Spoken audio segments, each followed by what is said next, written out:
हमने previous video में 50 questions जो आरजेएस 2024 के थे उन्हें कवर कर लिया था। हम रिमेनिंग क्वेश्चन को अब कंटिन्यू करेंगे। तो विदाउट गेटिंग लेट हम चलिए स्टार्ट करते हैं अपना डिस्कशन। हमारा क्वेश्चन 51 है जो, ठीक है, वो डील कर पहला था, विच of the following is the offence such an offense if commission thereof would be the object of assembly then it does not come under the purview of unlawful assembly। तो इसमें पूछ रहा है कि कौन सा अनलॉफुल असेंबली की purview में नहीं आएगा। तो चारों ऑप्शन पढ़ते हैं। To overawe by criminal force any public servant in exercise of his lawful duties to resist the execution of any legal process, तो ये भी आता है, ये भी आया। टू कमिट criminal trespass, ये भी आता है। टू कमिट चीटिंग, ये हमारा करेक्ट आंसर होगा, ये नहीं आता है। 51 के लिए करेक्ट आंसर होगा ऑप्शन 4। नेक्स्ट हमारा है 52nd question. Chetna and Vijeta works in a similar office. Chetna finds the government promissory note belonging to Vijeta bearing a blank endorsement. Chetna, knowing that the note belongs to Vijeta, pledges it with a banker as a security for a loan, intending at a future time to restore it to Vijeta. Which of the following statement is correct? तो यहाँ पे पूछ रहा है कि जो चेतना है उसने कौन सा ऑफेंस कमिट किया है। यहाँ जो हमारा करेक्ट आंसर होगा वो होगा option D, option 2, that is Chetna ने डिसऑनेस्ट मिसअप्रोप्रिएशन ऑफ प्रॉपर्टी का ऑफेंस कमिट किया है। ठीक है। नेक्स्ट हमारा 53rd question, in which of the following circumstances a private person can arrest any person. तो ऑप्शन देखते हैं। When such person commits a non bailable and non cognizable offence in his presence, तो ये option तो नहीं होगा। When such person commits a bailable and cognizable offence in his presence, ये भी ऑप्शन नहीं होगा। Such when such person commits a non bailable and cognizable offence in his presence, when such person commits a bailable and non cognizable offence in his presence, तो हमारा correct answer जो होगा वो होगा ऑप्शन 3rd। नेक्स्ट क्वेश्चन है 54th। In which of the following case honorable court has held that mere death of the deceased being unnatural in the matrimonial home within 7 years of marriage will not be sufficient to convict the accused under section 304B and 498A of the Indian Penal Code if the cruelty or harassment has not been proved to be soon before the death। ये latest case से question पूछा गया था, तो इसका correct answer होगा option 3, that is चरण Singh versus state of Uttarakhand. ठीक है। नेक्स्ट हमारा 55th क्वेश्चन है। Under the Juvenile Justice Care and Protection of Children Act 2015, aftercare means the making of support, financial or otherwise, to persons who dash and have left any institutional care to join the mainstream of the society। इसका जो correct answer होगा वो होगा option 3rd, जहाँ पे उसकी as जो है वो 18 साल से कंप्लीट हो गई है, बट उसने अभी 21 साल की एज जो है वो कंप्लीट नहीं की है। नेक्स्ट है 56th question. Which of the following is not an essential ingredient of the offence of theft. As per section 378 of IPC, वहाँ पे डिसऑनेस्ट इंटेंशन होना चाहिए, मूवेबल प्रॉपर्टी भी होना चाहिए, पोजेशन में होना चाहिए ओनर के, बट यहाँ पे 4th ऑप्शन जो है फियर ऑफ कॉजिंग इंजरी जो है वो थेफ्ट का एसेंशियल इंग्रेडिएंट नहीं है। नेक्स्ट हमारा 57th question. Hariom is sentenced for an offence of theft for simple imprisonment of 2 years and a fine of 500 in default of payment of the fine. He ordered to undergo further imprisonment for a period of 1 month. During imprisonment of 2 years, Hariom died due to some illness. Hariom is only having a house of his sole ownership. Which of the following statement is correct regarding the recovery of such payment of fine? तो इसका correct answer होगा second option, that is amount of fine shall be recovered from his house. ठीक है। Next है हमारा 58th question. Under the Protection of Child from Sexual Offences Act 2012, the special court from the taking of cognizance, तो इसका correct answer होगा वो होगा option 1, that the evidence of the child shall be recorded within 30 days and the trial shall be completed within 1 year। Next हमारा 59th question है। Which option is correct in relation to the proceedings conducted in camera under the Protection of Women from Domestic Violence Act 2005? चलिए सारे options को पढ़ते हैं। All proceeding must be in camera, तो ये option तो सही नहीं है। This statement is not correct. All proceeding must be conducted in open court, ये भी सही नहीं है।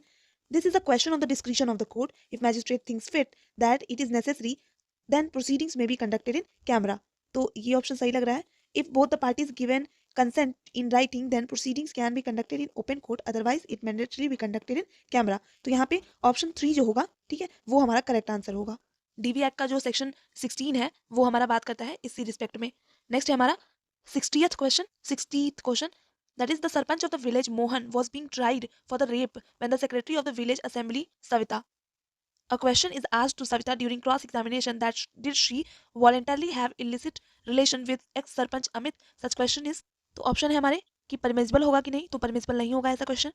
परमिसिबल विद प्रायर, यही भी सही नहीं है। Permissible with prior written permission of ex sarpanch, ये भी सही नहीं है। नॉट परमिसिबल, तो ये क्वेश्चन जो है वो हमारा section 151 152 of Indian evidence act में फॉल करेगा, जहाँ पे है कि indecent and scandalous question may forbid और क्वेश्चन इंटेंडेड टू इंसल्ट और अनॉय शैल फॉरबिड। ठीक है, और ये अब जो 151 एविडेंस एक्ट था वो अब 154 ऑफ बीएसए हो गया है, और 152 जो था वो 155 ऑफ बीएसए हो गया है। तो ये चीज़ का भी आप ध्यान रखेंगे। नेक्स्ट है 61st question, search warrant under section 94 of the code of criminal procedure is issued bye.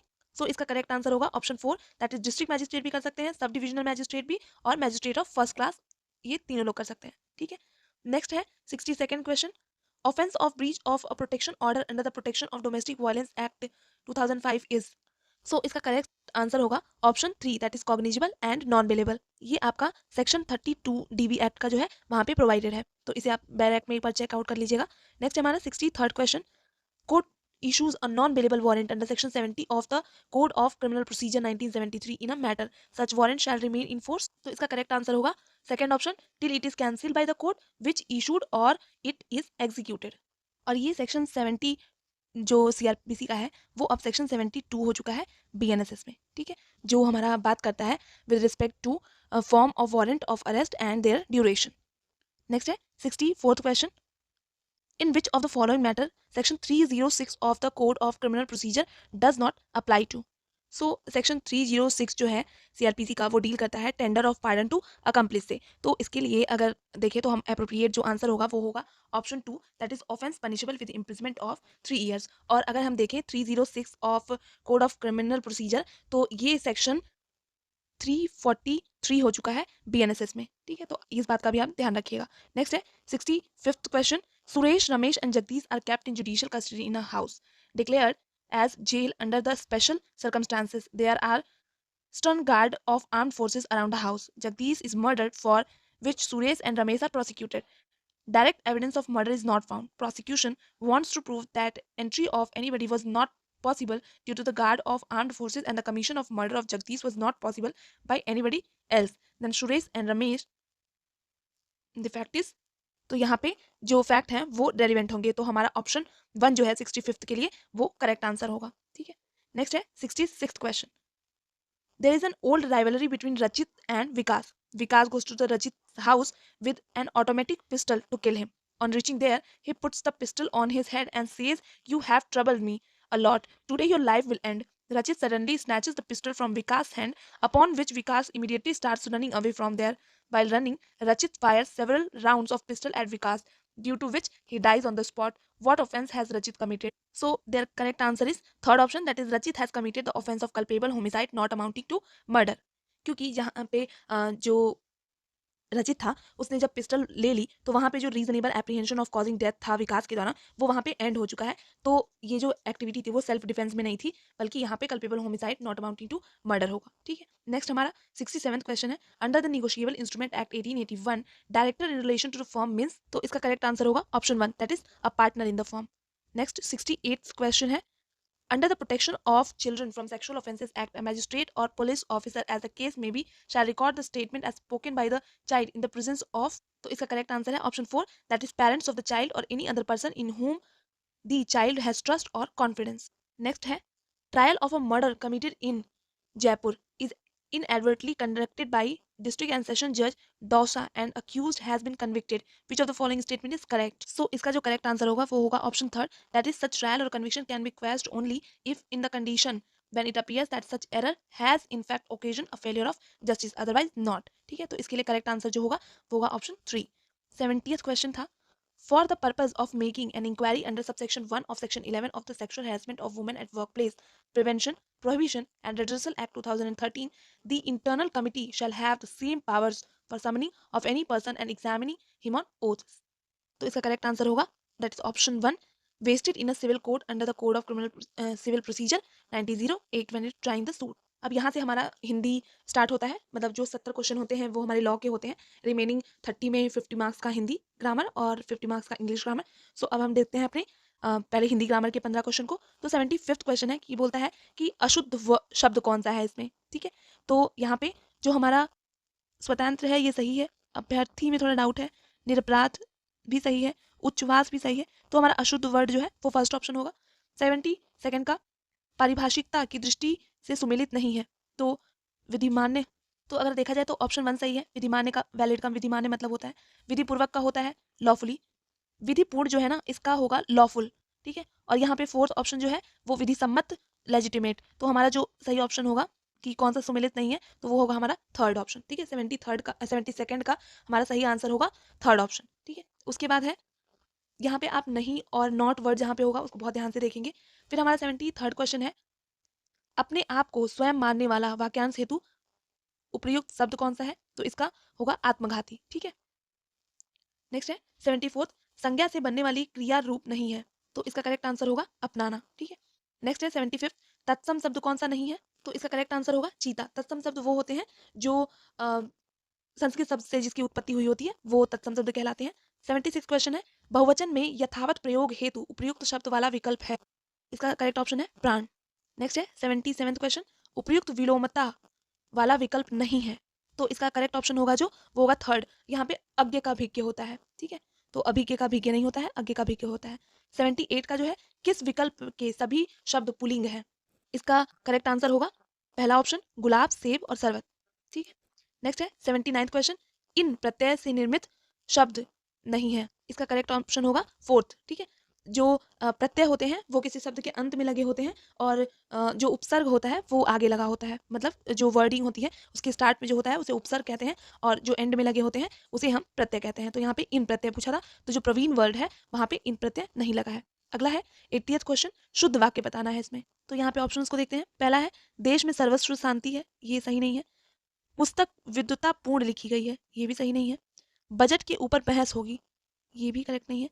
राष्ट्र की उन्नति और शक्ति उसकी एकता पर निर्भर है, ये हमारा करेक्ट ऑप्शन होगा, ठीक है। नेक्स्ट है 81st क्वेश्चन, विस्मयादि बोधक चिन्ह के अशुद्ध शब्द प्रयोग वाला विकल्प है, तो यहाँ पे अशुद्ध प्रयोग वाला विकल्प पूछा है, तो इसका करेक्ट आंसर होगा भगवान तुम्हारा भला करे, that is option third. 81st के लिए हमारा ऑप्शन थर्ड जो होगा वो करेक्ट आंसर होगा। नेक्स्ट है 82nd, अनु उपसर्ग से निर्मित शब्द नहीं है, ठीक है, तो यहाँ पे 82nd का जो करेक्ट ऑप्शन होगा वो होगा अनुपस्थित। नेक्स्ट है 83rd क्वेश्चन, दाल में कुछ गिर गया है, वाक्य में कुछ शब्द में सर्वनाम का प्रकार है, तो ये अनिश्चय वाचक है, ठीक है, क्योंकि कुछ जो है वो निश्चित नहीं है कि क्या गिरा है, ठीक है, तो अनिश्चय वाचक होगा। 84th है, व्यंजन संधि से निर्मित शब्द रूप नहीं है, तो सुषुप्ति है, सरचंद है, वन में है, और समुद्रों में ये नहीं है, ठीक है। नेक्स्ट है 85th, दमड़ी की सुर्द सवा मन मलिदा लोकत्ति का निकटतम अर्थ है, इसका अर्थ होता है थोड़े से लाभ के लिए बहुत अधिक खर्चा करना। अब यहाँ से हमारा 86 क्वेश्चन से स्टार्ट होता है इंग्लिश ग्रामर। तो पहला क्वेश्चन हमारा है, choose the correct passive of the following sentence, we ought to keep our surrounding clean, तो इसका जो करेक्ट आंसर होगा वो होगा our surrounding ought to be kept clean, ठीक है। नेक्स्ट है 87th, choose the correct option to fill in the blank with the modal auxiliaries suitable to the meaning indicated in the bracket. I dash punish you if you don't behave yourself, ठीक है। तो यहाँ पे threat है, और ये मतलब future के लिए उसे एक तरीके से बता रहा है कि तुम्हें पनिश किया जाएगा अगर तुमने सही से बिहेव नहीं किया, तो यहाँ पे विल होगा, ठीक है। अप्रोप्रिएट आंसर जो होगा वो सेकंड ऑप्शन होगा 82nd के लिए। नेक्स्ट है 88, tell me where you live, in the given sentence noun clause is used as, तो इसका करेक्ट ऑप्शन होगा option 2, that is object of a transitive verb. Next है फिल इन द ब्लैंक्स, ये भी है, यहाँ पे फॉर्म ऑफ वर्ब को फिल करना है। He dash in his father's film till his father died, sorry, he dash in his father's firm till his father died, इसका करेक्ट आंसर होगा हैड स्टेड, ठीक है, सेकंड ऑप्शन इसका correct होगा।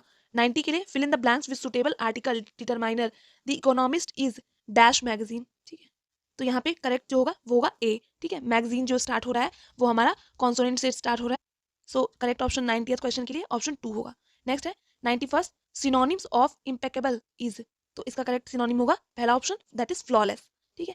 फिर है 92nd question, fill in the blanks with suitable article and determine, dash of the staff can speak Japanese, तो इसका करेक्ट आंसर होगा option 2, that is some of the staff can speak Japanese. Next है fill in the blank with suitable article and determiner, dash beauty of Cleopatra is famous all over the world, तो the correct option is option 3, that is the beauty of the Cleopatra is famous all over the world. Next है 94th question, antonym of the prospect is, तो ये अक्सर हमें देखने को मिलता है रेट्रोस्पेक्टिवली लॉ, प्रोस्पेक्टिवली लॉ, तो ये एंटोनिम का एग्जैक्ट जो मीनिंग होगा वो ऑप्शन 3 होगा, दैट इज प्रोस्पेक्ट का एंटोनिम जो होगा वो रेट्रोस्पेक्ट होगा। 95th है, fill in the blanks with correct form of verb, the builder says they dash the roof by Tuesday. Correct option होगा option 2 that will have finished. ठीक है, 96 question है, choose the option which is correct in direct transformation of the sentence given below. तो line है he said alas I have lost my mobile phone.